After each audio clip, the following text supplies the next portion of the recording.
আসসালামু আলাইকুম, hello everyone, সবাই কেমন আছেন? একটু আগে আমার ভাসুর আসছে জার্মান থেকে।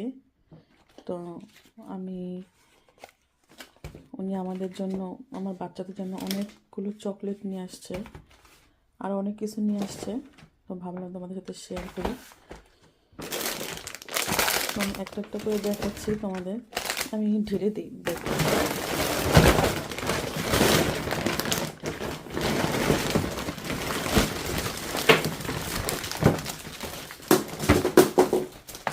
নিচে পড়ে গেল কতগুলো।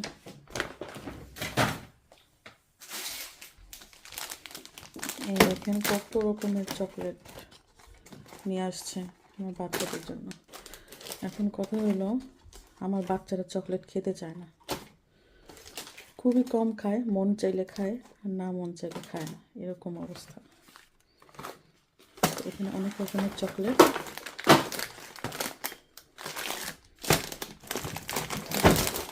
এখানে যে আরও কিছু চকলেট আছে, এগুলো সবই চকলেট। আমি একটু সাইড করে দিচ্ছি, দুটো জিনিস দেখাচ্ছি।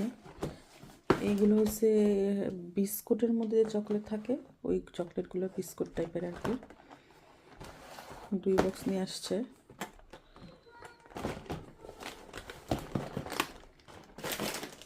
এগুলো ব্রাশ নিয়ে আসছে,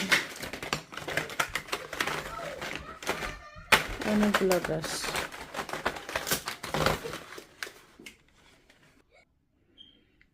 এখানে আরও কিছু চকলেট আছে, এগুলো হচ্ছে নারিকেলের চকলেট। এই ধরনের চকলেট আমি আগে কখনো খাই নাই, তো খেয়ে দেখবো কেমন। আর এখানে যেগুলো দেখালাম একটু, এখানে অনেক ধরনের চকলেট আছে। আমি একটা একটা করে দেখাতে পারলাম না, ভিডিও বড় হয়ে যাবে।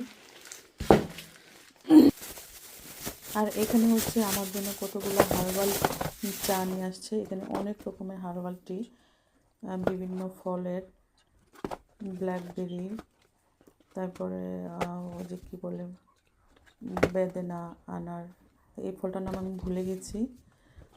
তো অনেক রকমের এখানে ফলের ছিল হার্বাল চা।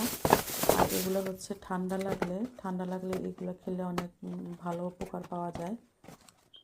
এগুলো হচ্ছে বিভিন্ন ফুল, তারপরে হচ্ছে পুদিনা পাতা, আর একটা জানি কী বলো, এটা তুলসী পাতা। আর এটা হচ্ছে ইউরিন সমস্যা থাকলে এটা খেলে এটা ভালো। তো আমাদের কোনো ইউরিন সমস্যা নাই, আমরা এভাবে এটা খেলেও কোনো সমস্যা নাই। কতগুলো নিয়ে আসছে। এর আগে আমি যখন জার্মানি গিয়েছিলাম, তখন আমি এই টিভিগুলো কিনে নিয়ে এসেছিলাম। ভাবছিলাম এগুলো সে আসলে লন্ডন থেকে কিনবো, তার আগে উনি এগুলা নিয়ে আসছে, তো আমার আর কিনতে হবে না। আর এই চাগুলো খাওয়ার জন্য আমার জন্য একটা সুন্দর কেটলি আনছে। তো নিচে এই যে মোমবাতির মতো আগুন জ্বলছে, আর উপরে পানিটা মানে চাটা গরম থাকবে। তো চায়ের সাথে 4টা গ্লাস ছিল। ওই গ্লাসগুলো আমার খুব পছন্দ হয়েছে, খুব সুন্দর ছিল 4টা গ্লাস। তো এগুলো এসে নিজেই সব করছে, চা বানালো, তারপরে কাপ নিয়ে ধুয়ে চা বানিয়ে খেলে আমাকে খেতে বললো। তো আমি রেখে দিয়েছি, খাবো একটু পরে। আর ভিডিওটা আমি এখনই পোস্ট করলাম। তো ভিডিওটি কেমন লাগলো সবাই কমেন্ট করে জানাবেন। তো আজকের মতো এখানেই বিদায় নিচ্ছি, সবাই